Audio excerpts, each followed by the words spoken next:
अगर वो और वरिष्ठ नेता जो संसद के चुनाव लड़े थे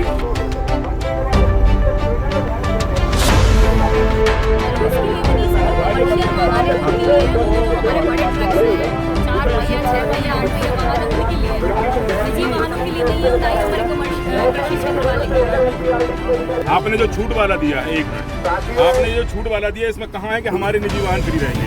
ऐसा नहीं होता साहब, ये बेवकूफ बनाने वाली तरीके हैं। हम लोग इतना जानते हैं, आप बता रहे हो किसान जरूर है लेकिन सब कुछ है, आपसे कम पड़े हैं लेकिन बेवकूफ नहीं है। तो फिर यहाँ का किसान जूते भी उतारना जानता है, सब कुछ करना जानता है। ये पाटन तहसील है, इज्जत देने वालों को इज्जत देती है। बहुत सही, कितना शानदार उदाहरण है भैया ने। हमारा मुद्दा ये है कि यहाँ पर जो टोल टैक्स लगाया जा रहा है ये बहुत गलत है। हम लोगों के साथ, न सिर्फ किसान के साथ, यहाँ के क्षेत्रीय जनों के साथ अन्याय हो रहा है। लगभग 10 किलोमीटर में 3 टोल टैक्स, पूरे हिंदुस्तान में ये कहीं नहीं है। आप गूगल पे सर्च कर लें। तो क्या हम लोग ही एक्स्ट्रा हैं? क्यों लगाया जा रहा? 5 साल हो गए इस रोड के बने हुए, ठेकेदार की एसडी रिलीज हो गई, ठेकेदार को जो फायदा दिलाना था दिला दिया गया। अब उसके बाद आकर के यहाँ टोल टैक्स लगाया जा रहा है, ये कहीं नहीं हुआ। और आपको बता दूं कि अभी जब एसडी रिलीज हुई है उसके पहले इस रोड की मेंटेनेंस होनी चाहिए थी, जो कि नहीं हुई। ये जो रोड आपको साइड में यहाँ दिख रही है, आप दिखा दीजिएगा बाद में, इसमें रोड से और इसकी जो साइड पट्टी है वो 4 इंच नीची है। यहीं की मिट्टी खोद के जेसीबी से यहाँ डाल दी गई, जो कि दब चुकी है। दुर्घटनाओं का मुख्य कारण ये है।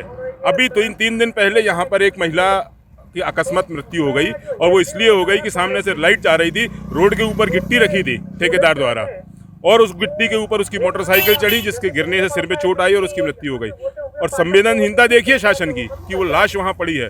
अगर हमारे सुनील भाई ये नहीं आते उस समय, सुनील पटेल जी जो किसान संघ के उपाध्यक्ष, जिला उपाध्यक्ष, उन्होंने आकर उसको अंत्येष्टि के लिए व्यवस्था बनाई, उसको भेजा गया शासन से दबाव बनाकर, और उसकी FIR दर्ज कराई गई।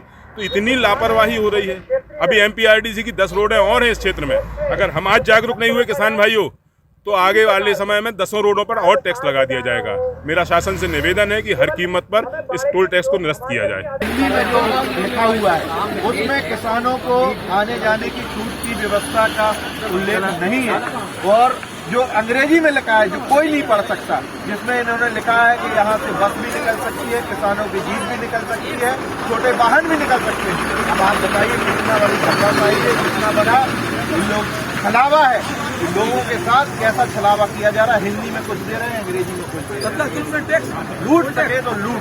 मैं दुर्गेश पटेल हूं, किसानों का नेता। ये जो हमारा पाटन जो नुनसर में जो हमारा गांव है, वहाँ पे जो टोल नाका बन रहा है, उसमें किसानों को ये दिक्कत आ रही है। उन्हें ये लग रहा है कि सारे व्हीकल्स पे जो है वो टोल का चार्ज लगेगा, लेकिन जो हमारा बजट आया है MPRDC के लिए, उसमें ये साफ लिखा हुआ है कि सिर्फ जो हमारे कमर्शियल व्हीकल हैं, जो बड़े वाहन हैं, सिर्फ उन्हीं पर टोल टैक्स लगेगा। ना आपके जो कृषि का सामान ले जा रहे हैं उन पे लगेगा, और ना ही हमारे निजी वाहनों पे लगेगा।